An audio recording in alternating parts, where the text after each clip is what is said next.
Hey, and welcome back to Field Service in the New Normal. My name's Laney. I lead product marketing at Salesforce here in Asia Pacific, where I've been for the last 13 years. And I'm also going to be joined by Joe Mizzi from BSA as well. Now, we both recognize this is a really tough time for many industries, so really appreciate the time that you're putting into this presentation. We also know there's an increased service load at the moment. At the same time, the environment's kind of really tough for revenue. What we are seeing, though, is customers that have invested in their digital platforms over the last couple of years are unexpectedly finding new ways to be agile in how they react. We're going to look at some of those stories over the next 20 minutes. Now, we're looking forward into the future, and sometimes things in the future can change. So think about all your decisions based on what information is available right now. As I mentioned before, we surveyed the FSM audience and we heard that 60% of you feel like your digital transformations have actually accelerated this year. Around 15% said they've slowed down, and the remaining quarter or so are kind of feeling it's about the same. So there's this digital imperative that's bringing things forwards, and our customers are starting to engage more with digital applications. As employees, we've rapidly adopted all of these digital technologies, just like the ones we're using today. And this is having an impact on the expectations of customers across the service experience. A good example of this is WPP. WPP is a valuation company. So if you've ever bought a house, gone through a mortgage, you would have had someone come out and do a valuation on your home. That's what WPP does, BP does. And of course, their business could have been dramatically impacted by their inability to come on site. Instead of that, they were able to very rapidly use the platform that they'd already had delivered, a field service platform, and on top of that, use a remote assistance application called Sitecall on top of Salesforce to be able to transition to doing virtual valuations, where with the assistance of the homeowner, they're able to actually walk through the property and do the valuation remotely. Now, that's a brand new digital capability that they never actually thought they would ever have. They never planned to do that. It was something that they were able to do on the spot because they had that infrastructure in place prior. So their digital transformation has rapidly accelerated. And of course, the customer's expectations have likewise accelerated, and the expectation of end-to-end service is now as much there as it was before. Perhaps though what's different is the angle or the dimension with which those expectations take place. There's more of an impact on safety, more of an expectation that there'll be minimized contact. Those windows for service need to be much more accurate. And in fact, customers will trade off accuracy for expediency, and that if you can be accurate about what's going to happen and when on site, then I may be more likely to be more lenient on when that actually takes place. So accuracy is super important. And then transparency in terms of as we're approaching, as we're coming on site, exactly what's happening, being able to see those things in real time, really, really key. What that requires for all of our businesses is this transformation to happen on 3 different dimensions. For our mobile workers, of course, it's the adoption of these new tools, keeping the tools really simple, but making sure that the right tools are available to make sure that the job gets done first time. But it's also about educating our customers as well, educating them about new ways of working. We can deploy self-service tools, but unless our customers adopt them, then they're of no use. So using this time, it's a great time to roll out self-service tools, but also drive education of customers in their adoption of these tools. All that's requiring greater agility for our back office. It means bringing new processes to market, and perhaps there's more of a willingness to do this, but it does mean that our teams back at home are absolutely being very, very agile at the moment and changing the way they do business and ways of working very, very rapidly. Another good example, this is a not-for-profit called Community Vision. They deliver home healthcare workers. So they use the same sort of field service technologies as we all do, but this time they're delivering critical patient support. Similar story there. When COVID hit, they had to dramatically review all of their service catalog, all of the different services that they were delivering, and prioritize and figure out what was actually needed to go ahead despite the risks, what could be digitized and what maybe needed to be deprioritized. What they're able to find is brand new processes. For example, they have one called medication check, which is checking in on someone, making sure they're visually okay, listening to them, making sure they're cognitive, and also making sure they've taken their medications in the right way. A really simple process that actually can be delivered quite well digitally now that they've deployed iPads to all of these critical patients. They're able to do that at a very rapid time, and now that is part of a product that's in their portfolio. That's delivering better service for the NDIS client and better value for our healthcare system as well. So a great example of transformation. Now I'd love to bring into the conversation another great customer and welcome a friend, Joe Mizzi. He is GM of Digital Strategy and Transformation at BSA. Welcome, Joe, to tell us a little bit more about how things are happening at BSA. Welcome, Joe. Thank you, Derek. And thank you, everybody, for having me here today. I hope you're all traveling safe these COVID times and doing well and able to join the session. I don't know, some of you may recall, I actually presented last year in face-to-face, which I am missing, actually. It's one of the challenges this time is we're not going to do that, and hence I'm sitting at home, but still presenting to you, and hopefully the content's still relevant and helpful for you as well. Now, just a bit of a recap about BSA, for those that don't know us. We're an Australian-based company that has national field service resources. We've got about 2,000 technicians across the country, and we provide services in HVAC, fire detection and suppression, telecommunications, utility services, building management automation, and energy support services. But one of the key things I like to highlight, and that's why I'm wearing this, is safety is our number one. I've got a high vis on as well, and that's really important. We are really focused on the care of our technicians and also the community. We know we have a high risk environment, and we do a lot of work to try and mitigate any risks at all. And our Salesforce platform helps us do that, maximizing compliance, safety. It's really important. Thanks for that, Joe. And how is BSA doing? How's the organisation actually going? Well, it's been a very interesting challenge for us, Derek. Firstly, BSA impacted the way we worked. So much like most organisations in March, we were operating as normal from offices across the country. We had to mobilise effectively our business continuity plan and get all of our office staff workers working from home. And there's about 400 or 500 people, 200 people in operations. And within a week, they were working from home and scheduling and doing tasks and tracking technicians. Yeah, it's actually crazy how fast it worked. Actually, it's amazing how well the network has held up over all that. One thing that's really interesting actually is, and I think we talked about this earlier, is if you had to do that as a project, it would probably take you 3 months by the time you worked out the logistics and fixed up all the people and all the issues that people had in general. But obviously COVID's not a unique, it is a unique time. It's put unique pressures on all of us, and really the company and all the people responded really well so we could make the adjustment. But that's just an operational constraint. I suppose when you start looking at what we do, and I mentioned HVAC as one of the examples, we support retail and universities. And I think, as you probably know in the press, they have been very greatly affected. So a lot of our clients actually reduced their workloads and demands. That has gathered back to us as well. And the other one, which actually was a benefit, I suppose, in disguise, was we also do a lot of telecommunications work. So the telecommunications work picked up, and there's been a big increase in the demand for telecommunications services. So we've been doing that sort of work as well. And I guess the other key thing, which of course everybody would be aware of, is COVID itself. We have to now visit the way we do things and change our practices and start to look at providing COVID safe practices for our staff and for the community that we're working with.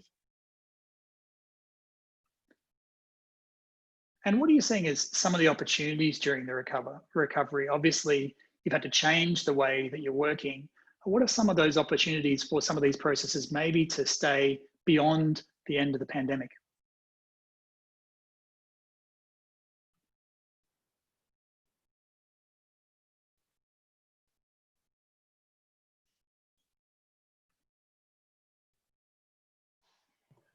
There you go. Sorry, just reply to your question.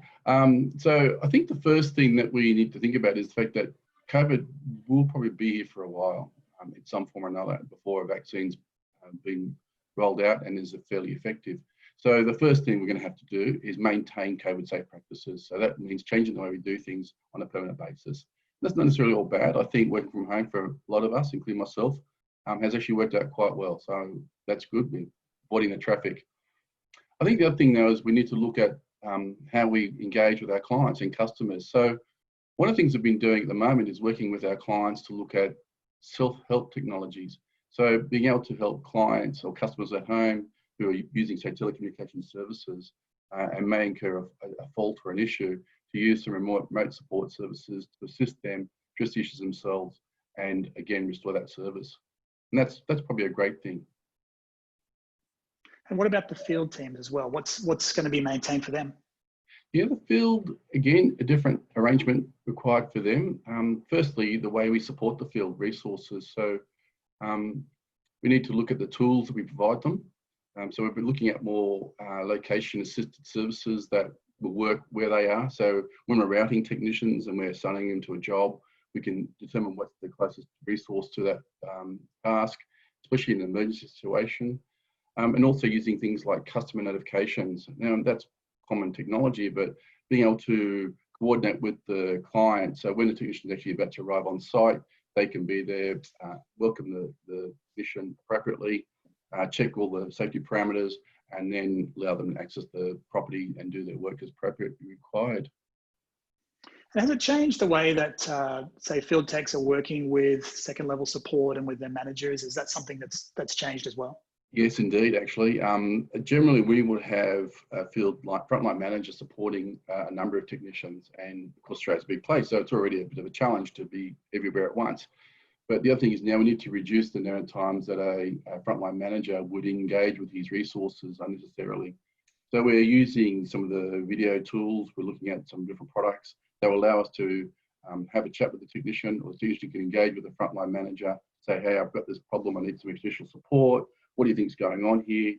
Or also things like doing safety audits, quality audits and stuff like that. So we can actually go through the equipment with the field resource and do those inspections and make sure that everything again is also safe. So we're finding that to be quite beneficial actually. And what's next? What are the new ways of working that maybe are going to emerge? I don't know if they're new to some degree, but maybe they're just going to be implemented now more effectively. Like my first thought, like I mentioned earlier, is the self-help capabilities or self-service. So bot-based technologies, AI and knowledge has been around for a long time, but now we're going to try and look at bringing that to the forefront. So when a customer incurs a problem, like I mentioned earlier, so with their network services, they can actually go to the tool, go through the guide, maybe get some pictures, get some assistance to go, oh, it's just a cable's fallen out or something like that. So that way they can restore the service. The benefit then is that gives us the opportunity to get more information on what's actually occurring. And then the next thing we're looking at doing is actually also, when that customer needs a technician, is see if we can quickly connect the technician with the customer's requirements. So basically using a straight-through process to optimize the scheduling, again, avoiding that touch activities and expedite that process. One of the really big things we're doing at the moment, though, and I did mention it probably at the earlier Field Services Conference last year, is we're doing a multi-phase deployment of Salesforce, and we've done some complex work already. We're now doing asset-based activities. So the bigger equipment groups, which very complex service requirements, we're now bringing that online into Salesforce as well. And now allow us to also maximize the resources we have and the use of the technologies and all that sweet data that we capture from Salesforce itself to also help focus on the asset capabilities and what they're doing. The other big one out of all of this is leveraging data out of IoT. Now the IoT platform is, again, this is not new, and it's been around for a long time. In fact, it's been around for, I think, since SCADA systems have been invented. But we're now seeing that the IoT landscape is becoming more popular, and I think customers are starting to embrace it more. Now, the reality is, from our perspective, we have a lot of old assets that we maintain. So we've done a Centre of Excellence group inside BSA where we actually can collect the data, provide the asset services, so the sensors, and you can see that picture there. That sort of shows the landscape. It's actually quite a lot of elements involved, but it brings it right across so that we can actually bring that data that's being captured in a meaningful way to understand what the asset is telling us. In some respect, it's like being a horse whisperer. You know, we get the information, we can hear what it's telling us, and we can go, right, that device is about to have this fault, or it needs this maintenance, or it needs this task. The other benefit, the Robert Redford reference, I love that. Yeah, well, it's kind of a bit weird, I know. I don't know if I mentioned earlier, but I'm actually a technician myself, and my dad's actually a mechanic. And one of the things I always remember, Dad, and it sort of reminds me of this, Dad taught me how to hear a car and hear what it's doing. So I actually could pick the sound, especially in the older days engines, and modern engines are getting harder, but be able to pick the sound of what's going on before the person actually knew there was a fault. And it's actually a bug sometimes to be driving down the road hearing cars and thinking, that's got a timing belt issue. But besides that, the data that we get from the IoT capabilities is rich. Really, these things are sending out 15-second intervals sometimes, data sets. So the landscape has to capture that data and turn it into something meaningful, so then analysing it, and then being able to provide either it's a fault, for example, and we need to deal with it, so that will trigger a service event, or it needs some maintenance. Or it also gives the ability to things like track power and consumption. So we can then help asset owners, like I mentioned, some of the retail space or universities as an example, to be able to actually switch the assets on and off accordingly based on, say, demand. If there's no many people in the area, or if it's a hot day outside, and that way they can optimize the power consumption as well as the asset's life. So we find that to be very beneficial overall as well. Now, I have to ask, I've been watching you all this time, Joe, and what's with the hat?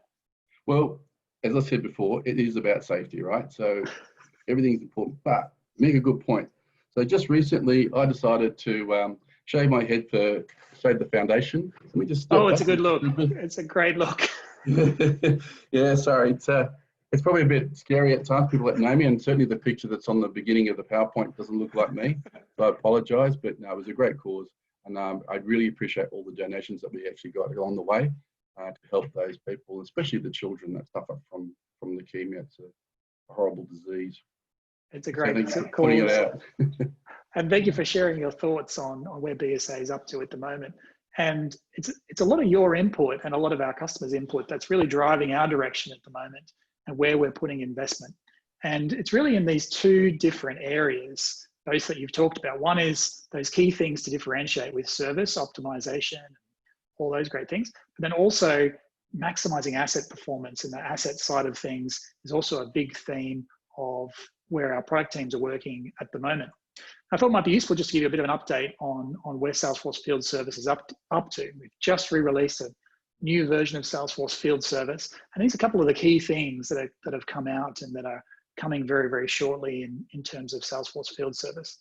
The first is big investments in terms of automated scheduling and optimization. We're about 12 months into our acquisition of Click, and great work that the teams have been doing to improve the way that we can optimize teams, and dynamic priority being one of those things where we can change the prioritization of jobs based on when maintenance is due over time. Artificial intelligence has long been a big part of Salesforce, and the Einstein platform has also been applied across all of our service data now to enable you to do things like look at all of those previous jobs and figure out what are the key things that the technician needs going into this next job in order to have that first time fix. What are the parts that are required? What are the people that are needed? Also very excited that we're teaming up with ServiceMax, who have long been a partner and now bringing a new product together with ServiceMax called Asset 360. They have a presentation at this conference as well. They have a huge amount of knowledge and investment in the asset management area, and they're now bringing that together with Salesforce Field Service as one solution. We're very, very excited about Asset 360, which is coming out this year, will be available for customers next year. And then the last thing is this customer side in terms of keeping customers informed. While it's always been possible to send these sorts of notifications, there's a new capability out of the box from Salesforce Field Service to enable you to have that kind of Uber-like tracking for customers, to enable them to see where technicians are up to and what's going on with their job. It's called Appointment Assistant. So I thought I might just give you a quick look at these, and let's take a look at a demonstration now.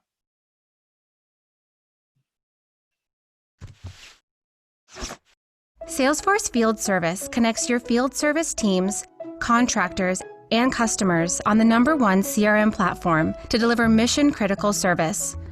When a work order comes in, dispatchers have a complete view of customer information, asset details, and warranties to improve service margins, and can use AI-powered recommendations to suggest next best steps, like taking proactive actions or adding equipment. Then, dispatchers can save time by automatically scheduling the right jobs to the right resource to optimize usage, and use built-in automation tools to quickly respond to changes like traffic jams and shifting priorities, so they can focus on more complicated issues. When help is on the way, you can proactively message customers to help them prepare for their appointment.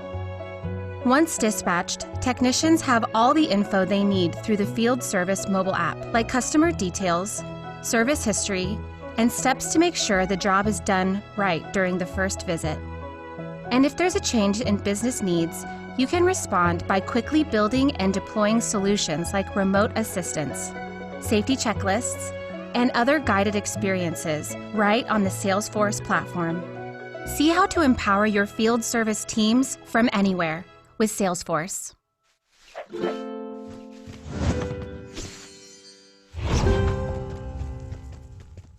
So it's an exciting time for Salesforce and for field service. Joe, it's been fantastic talking to you today. I have one last question for you.